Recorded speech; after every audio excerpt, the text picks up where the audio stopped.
aqueles que vieram no primeiro serviço, que não entenderam o que falei, vão poder agora escutar e aprender melhor. Bueno, irmãos, meu nome é Paulo, não hablo espanhol, e dou graças a Deus por a oportunidade que o pastor me dá, e vamos começar orando. Santo Deus, te adoro, Senhor, te alabo por tu graça e te pido, Deus, tenha misericórdia de mim, me ajuda, Padre, aqui a anunciar tu palavra e que ela possa cumprir, Senhor, o propósito que tens para cada um de nós esta manhã, Padre.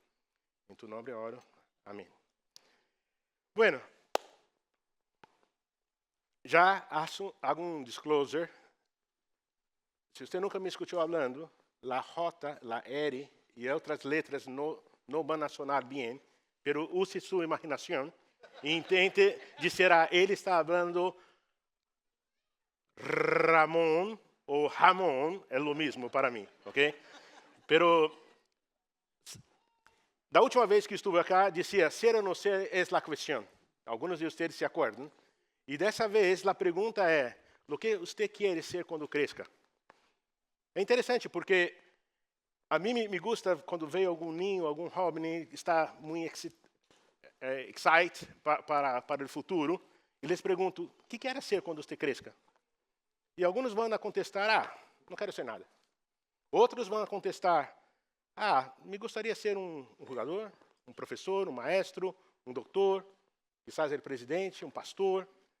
Normalmente não falam que querem ser pastor, pero a próxima pergunta que passa a ser o problema.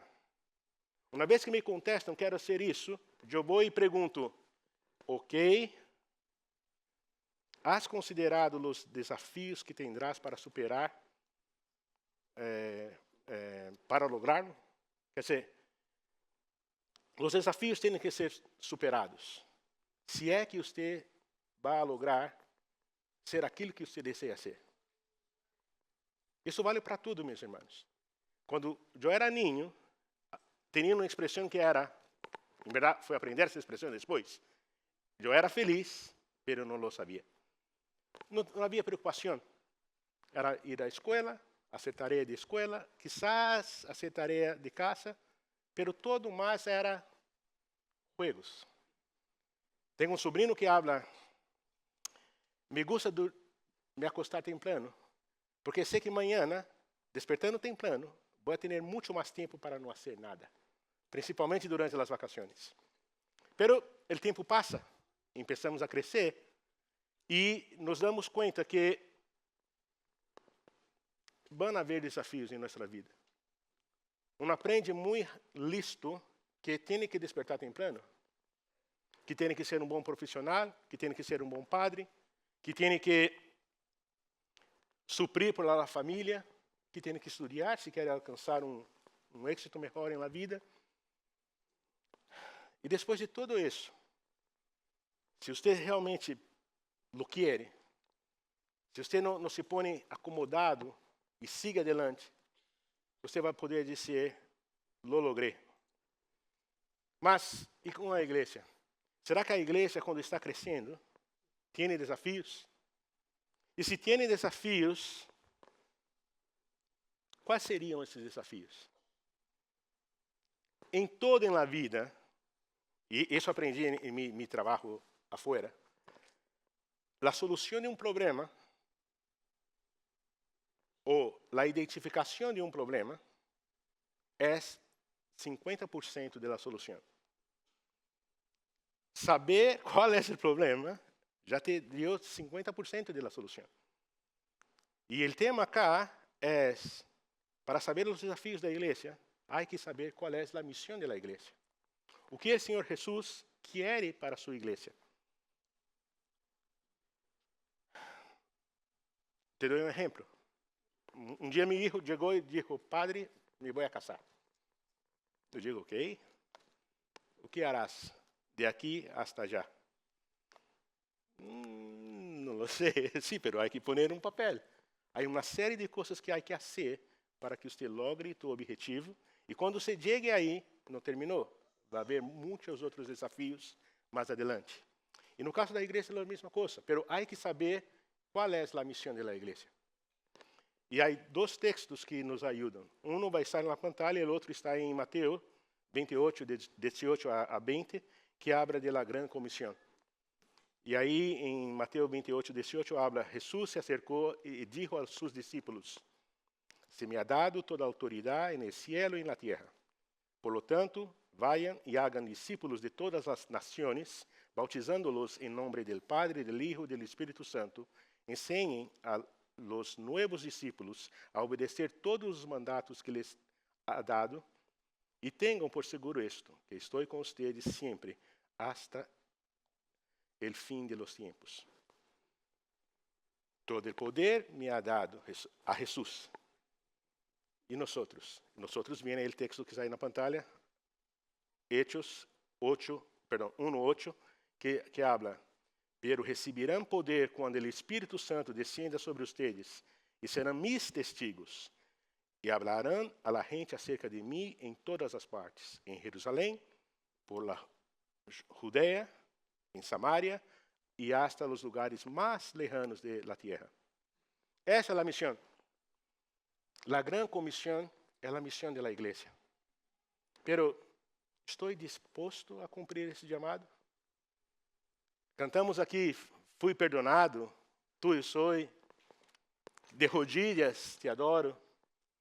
Mas estou disposto realmente a cumprir a missão que Jesus ha passado a nós, ha passado a sua igreja? Porque nós somos a igreja.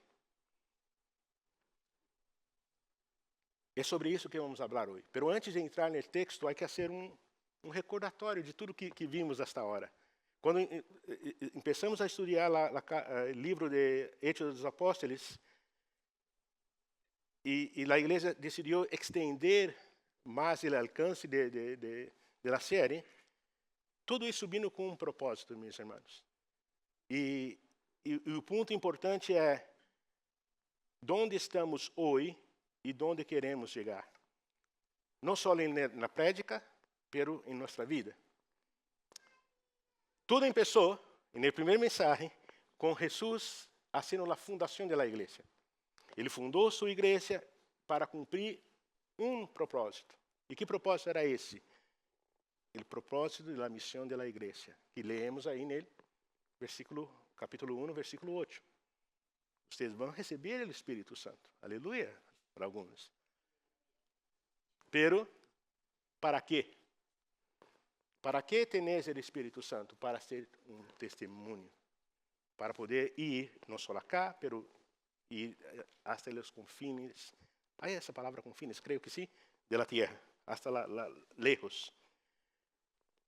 O segundo mensagem falou do que? Em Hechos 3, falou sobre o mensagem que a igreja tem que proclamar. Era uma mensagem que transformava. E aí tínhamos a figura do homem que estava paralítico no templo, e chega Pedro e Juan e falam, levanta-te, em nome de Jesus de Nazaré. E Pedro faz o discurso e fala,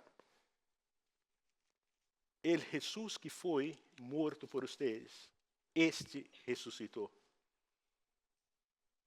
E perguntaram, o que hacemos? Arrependam, sejam bautizados. Esse era o mensagem. Jesus era o centro da mensagem. Ademais disso, no capítulo 4, nós vimos que a mensagem poderia ser ofensiva a algumas pessoas. Quando se começa a anunciar a Jesus, há pessoas que não lhe gustam. Pero a palavra de Deus tem poder. Em Romanos habla que o poder para a salvação. E muitos que ouvem, e somente os que escutam, e aí Pablo vai falar isso depois, pero são os que podem ser salvos. Então não podemos quedar callados, temos que anunciar essa palavra. Pero não é só anunciar essa palavra. É anunciá-la com coragem, anunciá-la com valentia, fortalecida por muita e muita oração. Em Hechos 5, na semana passada, o que vimos foi que, sem a ajuda do Espírito Santo, não podemos fazer nada. Ele que protege a igreja. Ele que dá a instrução. Ele que permite a nós que pudéssemos predicar o Evangelho, e o mensagem passado terminou em onde? Dizendo que, dentro do plano perfeito de Deus, o Evangelho foi predicado em Jerusalém. a igreja crescia. Pero, allá em Hechos 1:8, habla que não era só Jerusalém. E o que passou com toda a Judía, Samaria, hasta os confines da terra? Vocês creem que os discípulos estavam dispostos a seguir adelante? Ou a situação cômoda, confortável já era o suficiente? E no texto que o pastor predicou, tínhamos aí a figura de Gamaliel, dizendo, mira, por favor, não nos toque. Porque se for de Deus, vai seguir adelante. Mas se não for, vai parar. E foi aí que nós paramos na semana passada. Pero hoje, nós vamos começar a compreender como era difícil, ou ia ser difícil, a los judíos aceitar a ideia de que a mensagem do evangelho tinha que chegar em todo o mundo. Não só hoje, mas nos próximos capítulos, principalmente até o 11, 12, vamos ver aí que há uma resistência tremenda para que eles saiam de aí, dessa zona de conforto, e empecem a anunciar o evangelho afuera. E isso nos traz ao título da mensagem, que é: o crescimento da igreja vai trazer 3 pontitos. O que são os 3 pontitos? Deus tuvo que enviar desafios para que a igreja pudesse manter-se focada em sua missão.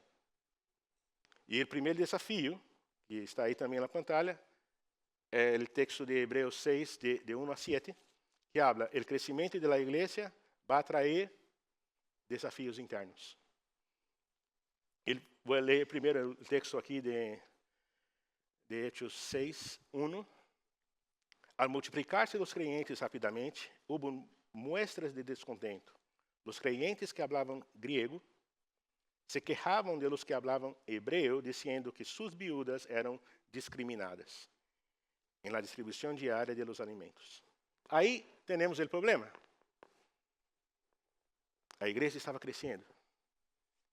3.000 no capítulo 2, 5.000 no capítulo 4, e uma multitud de gente no capítulo 5. E onde essa multitud de gente se reunia? Não havia uma igreja. Eles se reuniam, a princípio, no pátio do templo, em algum local público, pero era muita gente para se reunir todos juntos, e também se reuniam em las casas. E havia um problema, isso foi o que eu comentei aqui outro dia, quizás passou em sua vida também. Quando um recebe a Cristo, normalmente, dependendo de tua cultura, de onde você é vindo, tua família te vai rechazar. E nesse contexto, os que receberam a Cristo no discurso de Pedro, aí mesmo se bautizaram. Aí mesmo, em los tanques que havia para a purificação, porque o judeu tratava muito essa coisa de purificar-se, receberam a Cristo e perguntaram: o que hacemos? Seja bautizado, arrependa-te e seja bautizado. Eles se bautizaram, saíam de aí e já não eram mais aceitos na sinagoga. Porque essa pessoa, agora adora que, como eles diziam, o Jesus Nazareno, para diminuí-lo, e, por lo tanto, não poderiam mais, em muitos casos, participar da sinagoga. A coisa vai ser um pouco distinta fora de Jerusalém, pero mesmo na época de Jesus havia toda essa situação. Não, se vocês sigam a Jesus, não podem frequentar a sinagoga. Viste o que passou com o chico que era cego, e os padres tinham medo de falar de Jesus, mesmo Nicodemos e os outros. E agora, sem acesso à sinagoga, quem ia receber a assistência de los que tinham necessidade? Porque a cultura judia tem essa coisa de cuidar de los necessitados. Em la lei ele habla: mira, você tem aí tu plantação, uma parte de isso você não lo toca. Por quê? Porque é para o povo, para o estrangeiro, para a viúva. E no contexto ali de Jerusalém, era na sinagoga que a pessoa recebia assistência. Mas agora não pode ir mais aí. Então, isso na igreja, como vimos anteriormente, cada um, de acordo com seu coração, ajudava. E dessa forma, a igreja tentava fazer o que podia para assistir as viúvas. Pero há um problema aqui. Por mais que a igreja hacía isso, havia uma barreira, ou várias barreiras, de la língua. Uns falavam grego, outros falavam hebreu. La cultura, os costumes, porque certamente não eram pessoas que cresceram com a tradição de los de Jerusalém. E também havia um outro problema, o tempo de los apóstolos. Porque por algum motivo, eles estavam fazendo uma tarefa que outros poderiam fazer. Mas eles lá estavam tomando. E por isso, a diaconia, ou o serviço, não estava funcionando bem. Em função disso, apareceu o primeiro desafio interno. Apareceu, em outras traduções, a murmuração. E isso não é bom para a igreja. E o que eles disseram? Versículo 2. De maneira que os 12 convocaram a todos os crentes a uma reunião. E aí vem todos, não vou dizer que são todos porque eram muito mais que 5.000. E disseram, nós outros apóstolos deveríamos ocupar nosso tempo em ensinar a palavra de Deus e não dirigir a distribuição de alimentos. O que vemos aqui é que eles reacionaram pronto, não esperaram. Não se disseram não, deixa aquele tempo arregla isso. Não, vamos arreglar isso. E outra coisa, os líderes entendiam qual era a prioridade. E qual era a prioridade que eles falam aqui? A prioridade era a oração e a enseñança. No versículo 2 vemos aqui que eles disseram, nós os apóstolos deveríamos ocupar-nos nosso tempo em ensinar a palavra de Deus e a dirigir a distribuição, e não em la distribuição dos alimentos. Vemos que os 12 eram consistentes. O que quero dizer consistentes? Eles entendiam que haviam dois problemas. Um era fazer o que não deviam fazer, e outro que o hecho de fazer isso disparou o problema da murmuração. E também havia um problema oculto de que não podiam pôr o tempo que deveriam pôr na oração e na enseñança.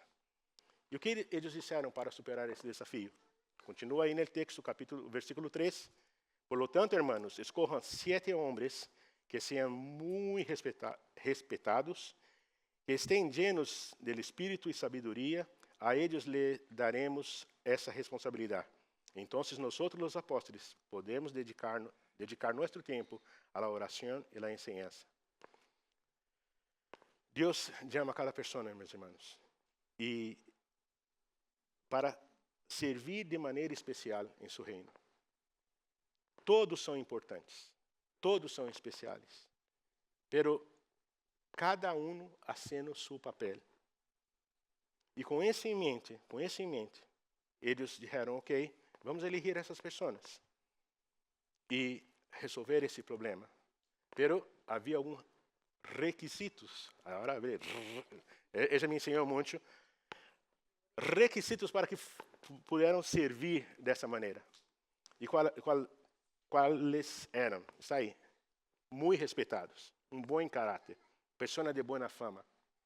Deveriam estar llenos do Espírito. Isso quer dizer, não é a vida, os frutos se viam naturalmente na vida de eles. E lleno de sabedoria, porque toda a situação vino porque alguém se sentiu mal. E aí é muito importante sabedoria. Outra coisa que quero ressaltar acá é assim, esses 7 eram de los helenistas, eram de los gregos. Isso chama a atenção também aqui para nossa realidade na igreja. Não se pode, não vai funcionar se nós pongamos alguém de cultura hispana, fala hispana solamente, para definir áreas ou serviços em inglês. Porque vai generar por mais boa intenção que exista, vai generar problema. Lo mesmo é acá. A cultura, a língua, os costumes, isso impacta na forma com que cada um adora a Deus, com cada um compreende a mensagem. Les digo, para mim, que mais ou menos hago de conta que sei um pouco castelhano, o que me ajuda muito é a cultura, que é muito cerca, aunque a comida seja um pouco distinta, mas é muito importante isso. Ter as pessoas corretas em la posição correta. Não hacerlo por hacerlo, pero isso vai trazer bom resultado. Outra coisa é que esse passagem acá, aunque não mencione, e nessa tradução que estou usando, porque em outras traduções vai dizer, ao invés de dizer servir a mesa ou distribuição de alimentos, vai dizer diaconia. E este episódio acá é como se for não está dizendo essa é como se ordena os diáconos, pero é um exemplo de como passou a ser o nombramento de los diáconos. Estabelece claramente quem pode fazer determinadas coisas na igreja. Um outro ponto é que, quando eles chegaram e propuseram, ok, hagamos isso, versículo 5, a todos lhe gostou a ideia e elegiram a Esteban, um homem lleno de fé e do Espírito Santo, a Filipe, a Prócoro, a Nicanor, a Timão, a Parnes e a Nicolás de Antioquia, quem anteriormente se havia convertido à fé judia. Estes 7 homens foram apresentados ante os apóstolos, quem oraram por eles, lhes impuseram as manos. Assim, o mensagem de Deus seguiu extendiendo-se. O número de creyentes aumentou em grande maneira em Jerusalém e muitos dos sacerdotes judios também se converteram. Não basta somente ser elegido. Não basta somente ser uma pessoa boa que habla com todo mundo e esperar que alguém chegue aqui à igreja e hable. Não, ele vai ser tal pessoa. Não. Vocês estão vendo acá que houve oração e que houve delegação de autoridade. Os apóstolos receberam os nomes que passaram, oraram sobre isso e a partir de aí otorgaram a autoridade para que eles pudessem desempenhar esse papel. Há outra coisa importante acá, eles impuseram as mãos. E impusar a mão não significa passar poder, passar power para outra pessoa. Eles simplesmente estavam lhes deu autoridade para dirigir o ministério de diaconato, que nesse momento era o principal problema que tinham. De acordo com que as coisas vão passando, Deus vai traindo o desafio, traindo a necessidade e proveendo a solução. Assim, o mensagem de Deus, versículo 7 aí, se difundia. E o número de crentes crescia. Por que isso passou? Porque quando cada um de nós faz o que Deus nos ha encomendado, o Espírito Santo obra livremente na igreja. Se há murmuração, meus irmãos, a coisa não vai adiante. Se todos não estão remando na mesma direção, a coisa não vai funcionar e não agrada a Deus.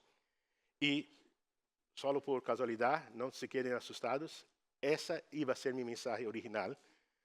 E a aplicação seria: a igreja em ação deve atender tanto as necessidades espirituais como as materiais e físicas. O crescimento requer sabedoria.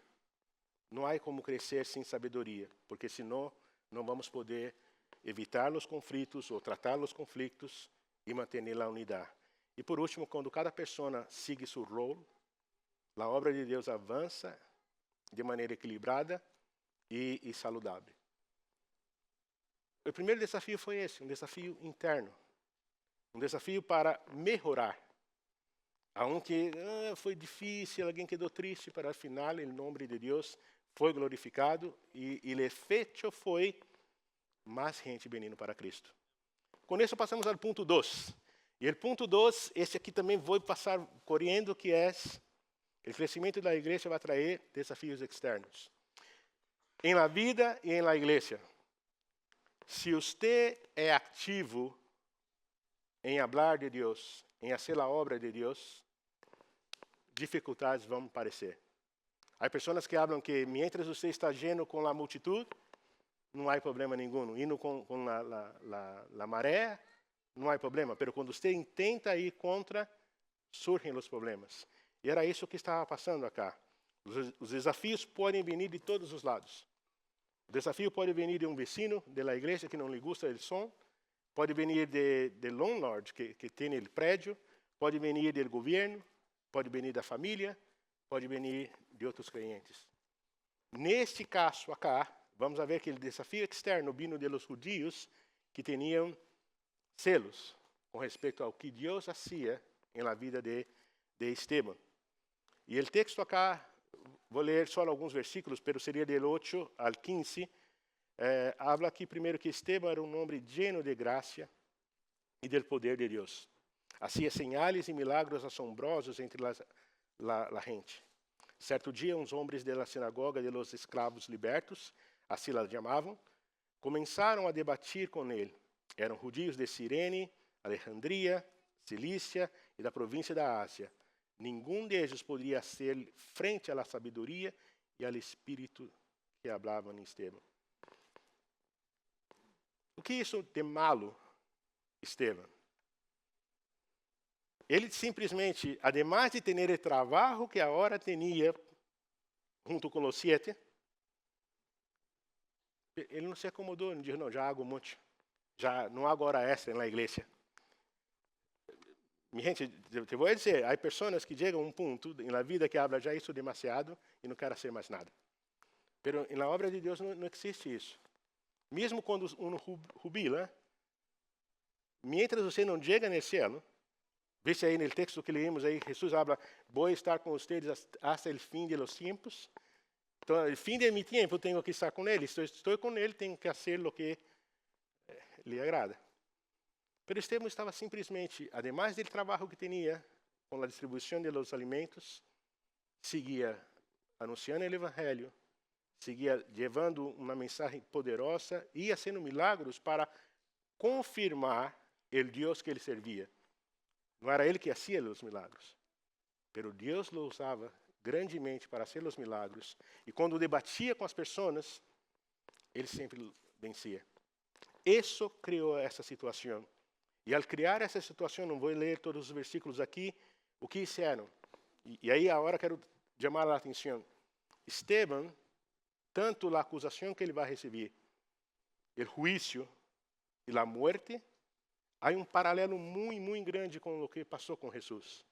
Porque tal qual com Jesus, a gente teve que usar, vamos dizer assim, falsos testigos para fazer uma acusação contra eles, acá também. Eles levantaram pessoas, e aí você vai ler o texto depois, e essas pessoas vieram e começaram a dizer, este aí habla mal contra Moisés e contra a lei, e contra o templo. E quando hablaram isso, o que passa aí no versículo 11 e 12, habla que a gente quedou tão molesta com esta acusação, que lo tomaram e los levaram ao Conselho Supremo, ou Sanedrim. Depois, no versículo 11 a 12, o que vamos ver é que, ao usar testigos falsos, disparou o juízo, e eles repetem a acusação no versículo 13 e 14, e pior, agora também põem Jesus na história. No versículo 14 vai dizer, lo hemos oído dizer que esse tal Jesus de Nazaré destruirá o templo e cambiará os costumes de Moisés, nos transmitió. E neste momento, todos os del Concílio Supremo fijaram a mirada de Esteban, porque sua cara começou a brilhar como la de um ángel. É interessante, porque às vezes você vai perguntar assim, pero como sabe? Alguém já virou a cara de um ángel? Pero se há passagem na Bíblia que vai dizer que eram os corpos celestiais, mesmo a anunciação de Jesus, do nascimento de Jesus, o cielo quedou claro e tal. Mas é interessante. Outra coisa interessante, não para essa mensagem, é que há uma Bíblia hebraica, em papel, a Torá, e há a Torá hablada. E é interessante que há coisas que não aparecem em uma e não aparecem na outra, mas aí os judeus falam que aqui tenéis os detalhes. Coisas que não está escrito acá, mas na tradição falada, agregam coisas que ajudam as pessoas a entenderem, e esse é um caso. O rosto de Estevão brilhava. Eles disseram que ele falava mal ou contra Moisés. Pero Estevão estava na mesma situação que estuvo Moisés quando ele teve um encontro com Deus. A glória de Deus era tanta na vida de Moisés quando tinha aquele encontro, que ele volviu e tinha o rosto que brilhava. E agora eles miram Estevão, que estão dizendo que habla contra Moisés, e está passando o mesmo. Algo muito importante nesse episódio, antes de entrar no capítulo 7, era que, tal qual predicou o pastor semana passada, falando que Pedro e Juan, quando foi levado também aí a Sanedrim, e disseram, não abrem mais, não anunciem a Jesus. Eles saem de aí e continuam, e alabam a Deus e oram e dizem, Deus, não queremos escutar a acusação deles, pero dá-nos força para seguir anunciando a palavra. E aqui era o que estava passando com Estevão. Isso nos leva ao capítulo 7. No capítulo 7, o mensagem basta do capítulo 8, versículo 4. São 86 versículos. Por lo tanto, por isso estou saltando rapidamente, pero o ponto principal começa agora. Quer dizer, a primeira metade era o problema com a igreja e a solução que usaram. E a importância da igreja estar unida e as pessoas estarem fazendo o que têm que fazer. Esse segundo ponto, que é o ponto 3, é o que me encanta demasiado. E aí invito incluso aí os ninhos e quizás os mais viejos. O que vai ser Estevão acá é poner de coração algo que a ele era muito, muito importante. Ele vai contar a história do povo de Israel. E no primeiro serviço, falei que há pessoas que sabem contar tudo do Senhor de los Anillos, episódio 1, 2, 3, 4, 5, 6, 9, 10. Sabe contar tudo sobre, aí é mais para os jovens, solo leveling, tudo que passa com o personagem. Há outros acá, não vou dizer quem, pero se pergunto como foi Maria del Barrio. Como ela conheceu a Fernando. E o que passou com ela quando levou um golpe ao final, que eu não sei, não assisti a novela, pero me quedei muito interessado agora, porque ela levou um golpe e na internet habla que passou isso e não conta mais nada. Pero um dia vou descobrir. Mas há pessoas que sabem contar isso, pero não sabem contar da Bíblia. E o que hace Estevão acá, meus irmãos, me encanta muito. E afinal tocou, sei que é longo o texto, pero a mim me gusta muito contar os hechos de Deus. A mim me gusta muito mirar, e o que Estevão vai ser acá no texto é o seguinte. O discurso de Estevão vai marcar um cambio na história da igreja. Estevão, meus irmãos, era uma pessoa helenista. O que queria dizer? Ele vinha da cultura grega. Muito provavelmente aprendeu a lei, a Torá, em grego. Lhe gostava coisas distintas e tinha uma visão de mundo distinta. E o que estava passando acá era que o hecho de que ele compreendia o mensagem de Jesus de uma forma distinta, sem os paradigmas, sem os, vamos dizer assim, os valores que a cultura judia tinha, fazia com que ele começasse a proponer algo que era muito difícil para os judeus. O discurso de Estevão marca um momento especial na história da igreja. Um momento de persecução, pero um momento de avivamento em donde a igreja em Jerusalém e empieza a mirar más allá solo del templo, más allá solo de la nación de Israel, más allá de poner un Dios en una caja que quedaba ahí de un templo y que no podría ir afuera, más allá de decir que Jesús el Mesías es solo para los de Israel, ele compreende o que Jesus havia ensinado aí em Juan, em Juan 4,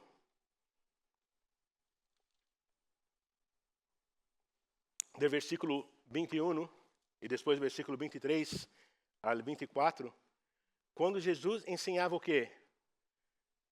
É mais allá.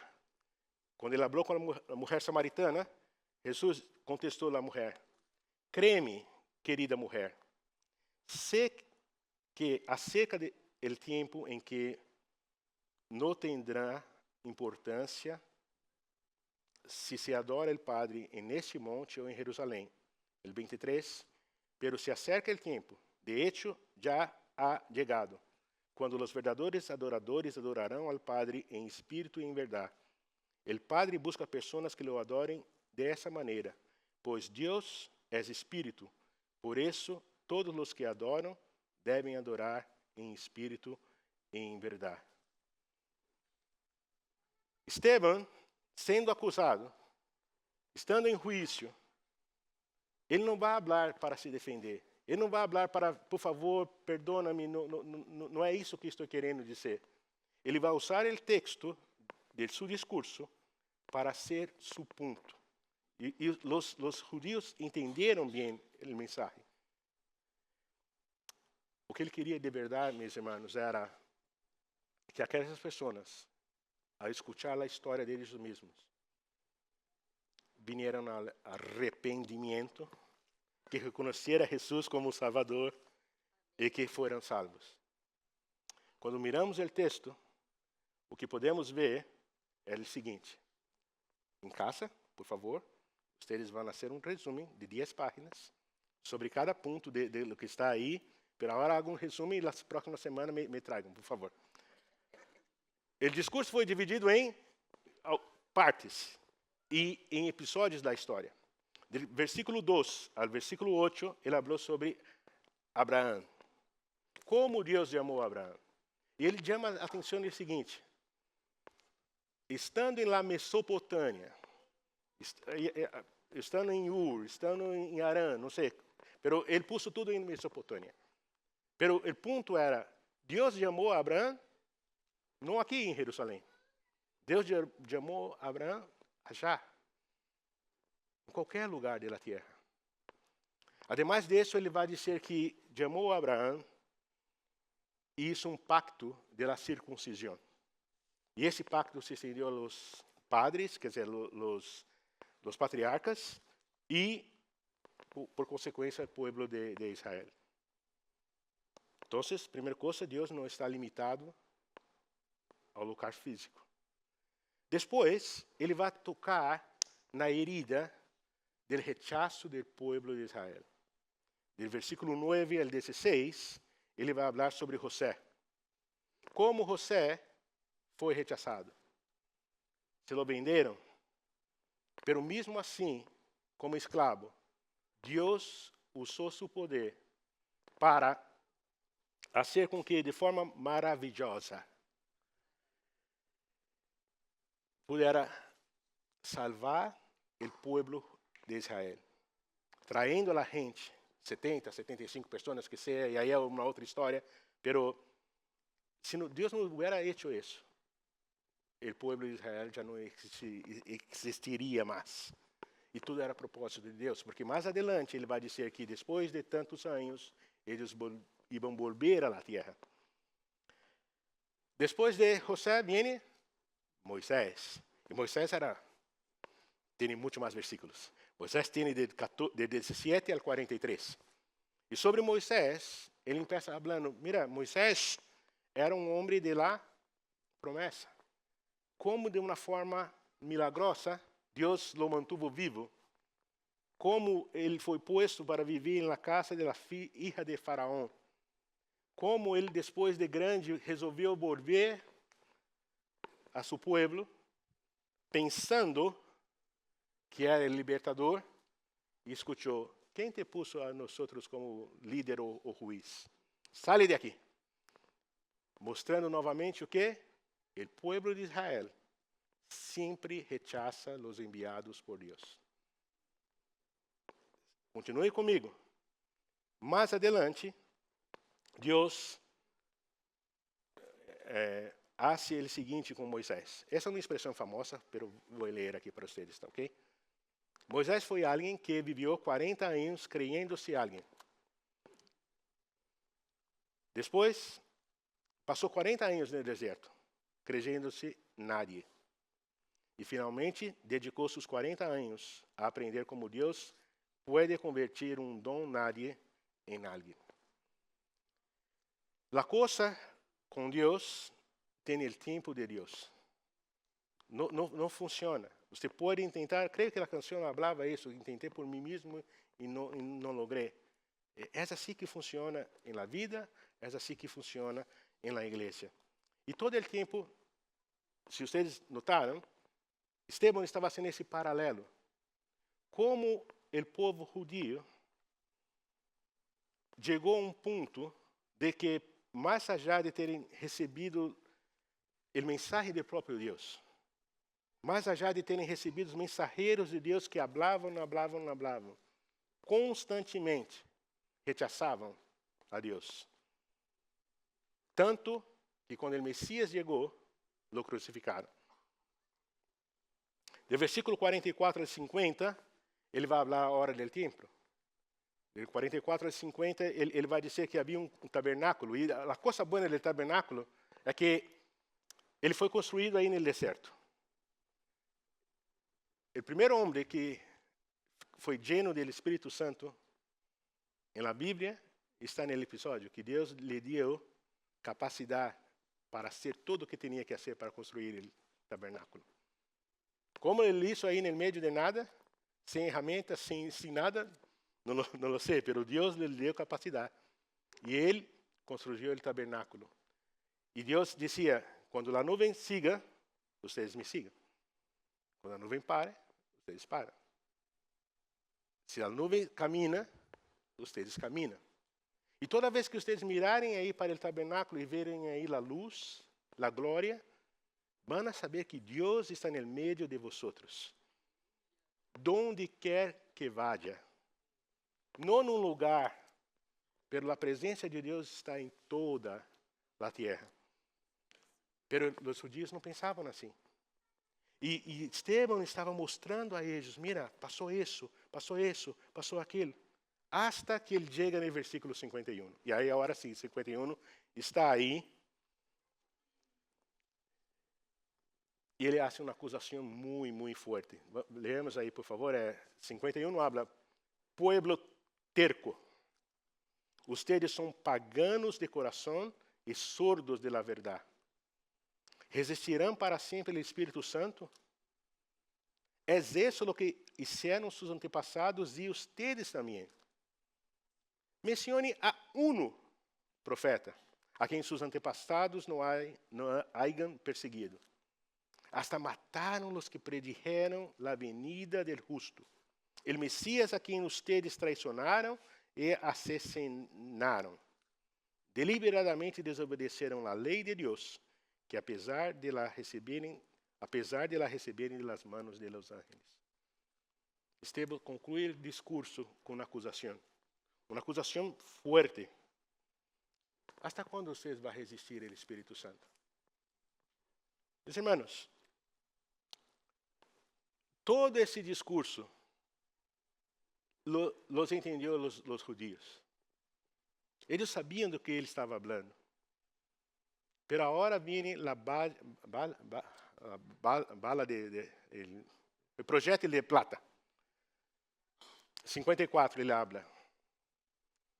Los líderes judíos se enfureceram por la acusação e com rabia le mostravam os punhos. Pero Estevão, lleno del Espírito Santo, fijou la mirada al cielo e viu a glória de Deus, e viu a Jesús de pie, en el lugar de honor, a la derecha de Dios, y les dijo, miren, miren, veo los cielos abiertos, el Hijo del Hombre de pie en el lugar de honor, a la derecha de Dios. ¿Por qué Jesús estaba de pie? Porque Jesús estava de acordo com Esteban.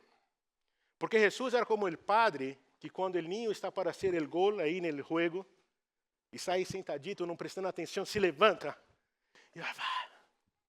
Porque Jesús lo queria abraçar, porque sabia que pronto estaria aí com ele. Meus irmãos, imaginate a posição de Esteban ao fazer aquilo que Deus queria, sem ter medo. Sabe, meu hijo lhe gostava muito o texto de la fornalha ardiente. E eles diziam assim, mira, oh rei, nós não vamos nos poner de rodillas. Ah, pero Deus não pode livrar. Não, mesmo que Deus não nos livre, não vamos adorar a imagem. E aí, quando são julgados aí, há uma outra pessoa. Há quarto homem no meio do fogo. E agora aqui nós temos Esteban mirando ao céu e dizendo, Deus está contente com o que eu hago. Deus está feliz com o que eu hago. Agora, o problema é, para os judeus isso era uma heresia. O mesmo que passou com Jesus já em Marcos capítulo 16, quando perguntaram a Jesus, no versículo 62, ¿Es tú el Hijo de Dios? Jesús respondió, yo soy, y veréis el Hijo del Hombre sentado a diestra del poder de Dios, veniendo sobre las nubes. El sumo sacerdote, rasgando las vestiduras, dijo, ¿para qué más necesitamos de testigos? Para esa herejía era la muerte. Entonces, en el versículo 57 a 60, va a decir, entonces ellos se taparam os ouvidos com suas manos e começaram a gritar. E lançaram sobre ele, lo arrastraram afuera de la ciudad e começaram a apedreá-lo. Sus acusadores se quitaram as túnicas e puseram a los pies de jovem que se chamava Saulo. Mientras lo apedreavam, Esteban orou, Senhor Jesus, recibe mi espírito. Cayó em rodillas gritando, Senhor, não les culpes por esse pecado. Dicho eso, murió. Jesús en la cruz, Esteban en el apedreamiento. Tal cual Jesús, igual pasó Esteban. Eres digno de pasar por las mismas tribulaciones, las mismas aflicciones de tu mestre. Essa é a ideia, meus irmãos. E o que isso significa?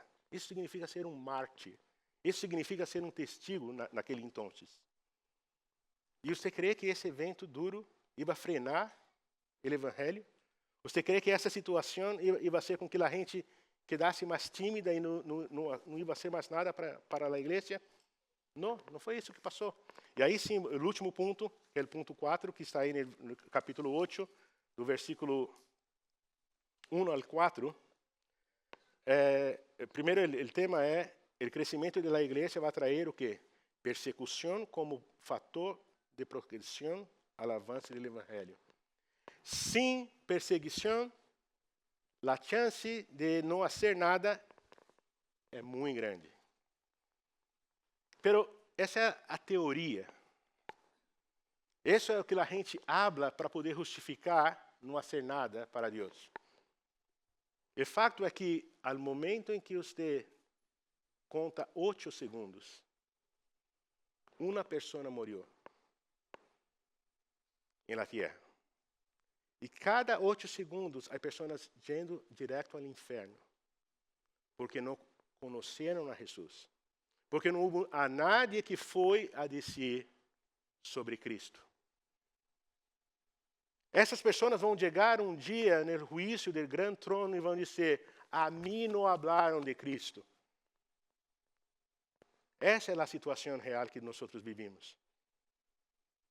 Que era uma perseguição, que era uma coisa difícil. A coisa difícil é as pessoas morrerem sem Cristo. Esse é o motivo que cada um de nós devemos ter para cumprir a missão. Aqui o que passou, Hechos 8, de 1 a 4. Saulo foi um dos testigos e estuvo totalmente de acordo com o assassinato de Estevão. Esse dia começou uma grande persecução que se extendiu por toda a igreja de Jerusalém.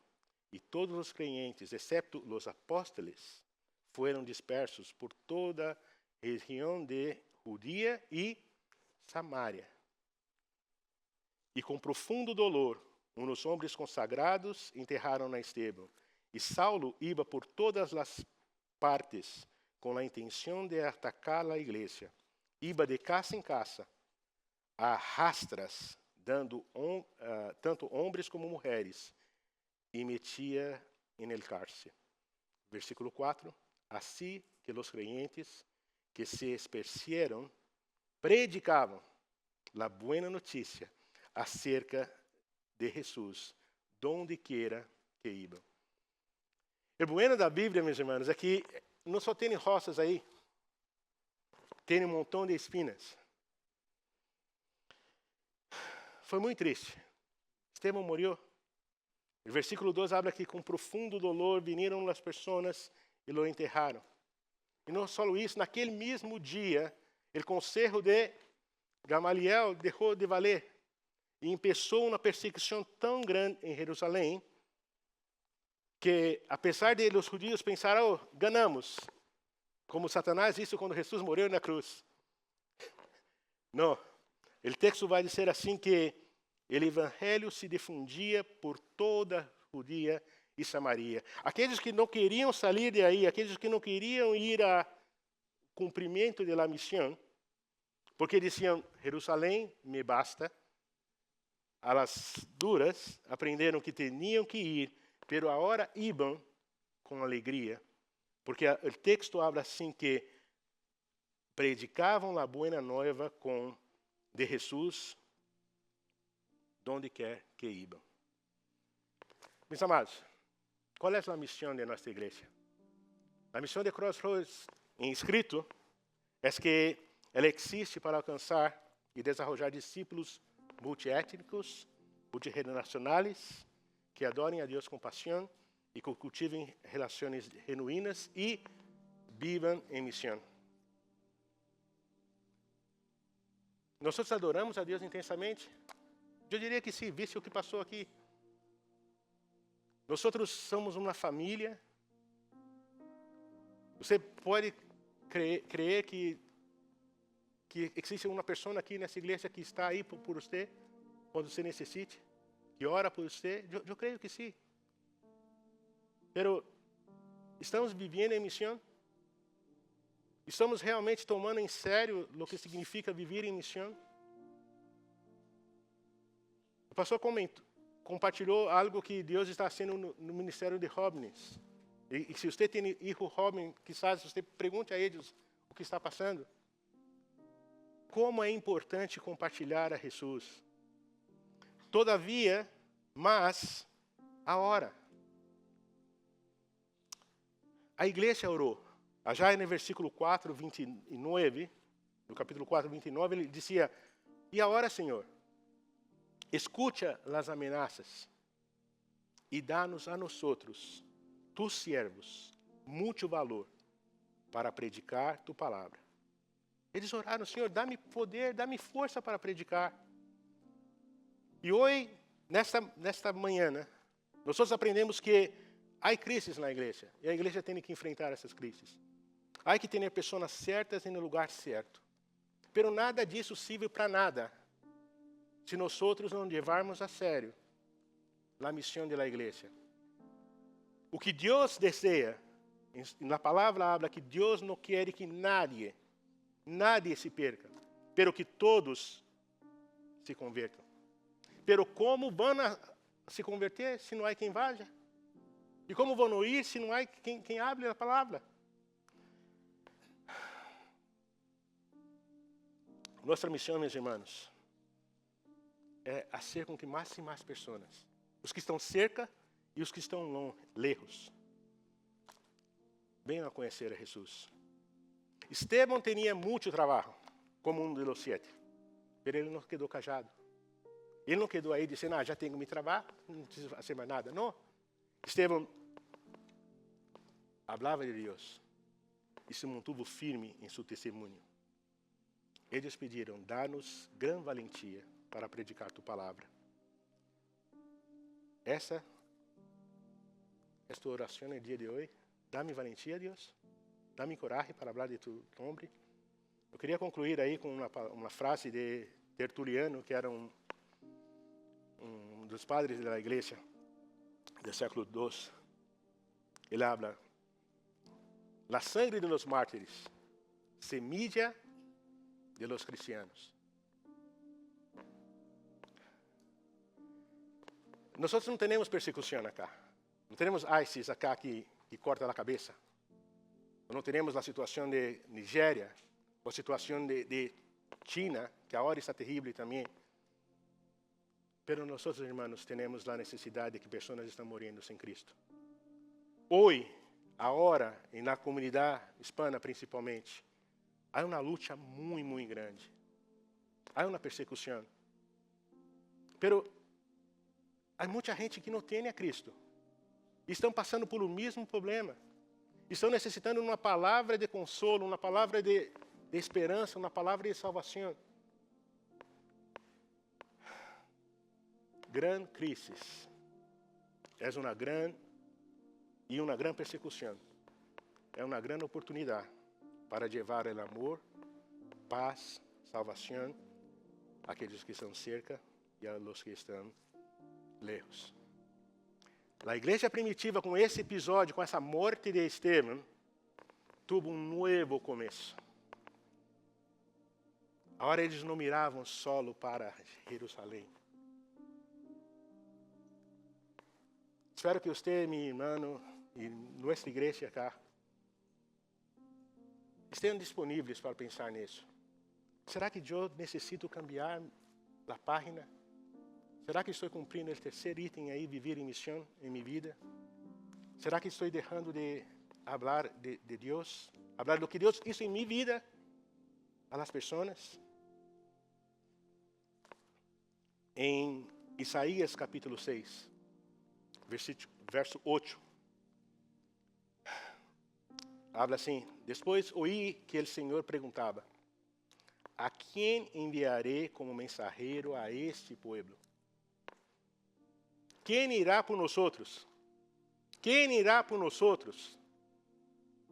Estevão se levantou e disse, envia-me a mim. E ele se levantou e ele viu Jesus. Ele podia ver que Jesus estava de acordo com o que ele estava fazendo. Ele podia ver que Jesus, a mirada dele, como na canção, lhe deixava contento. Às vezes, meus irmãos, não vai haver logro. Às vezes, vocês veem nós outros em português, a coisa parece que demora. Pero cada pessoa, cada família, o texto acá habla que a persecução vino de ciudad, de casa em casa. Mais adiante vai ser de ciudad em ciudad. Pero o evangelho seguia sendo anunciado, porque vale a pena. Você quedaria contente em ver Jesus, a mirada de Jesus, hinchando assim como, hinchar, que vocês abrem, não sei como é, torcer, pá, pá, e depois sair saltando. Meus irmãos, vale a pena servir ao Senhor. Vou invitar o pastor agora, ele vai finalizar, que Deus les bendiga e pensem nisso. Estamos vivendo em missão?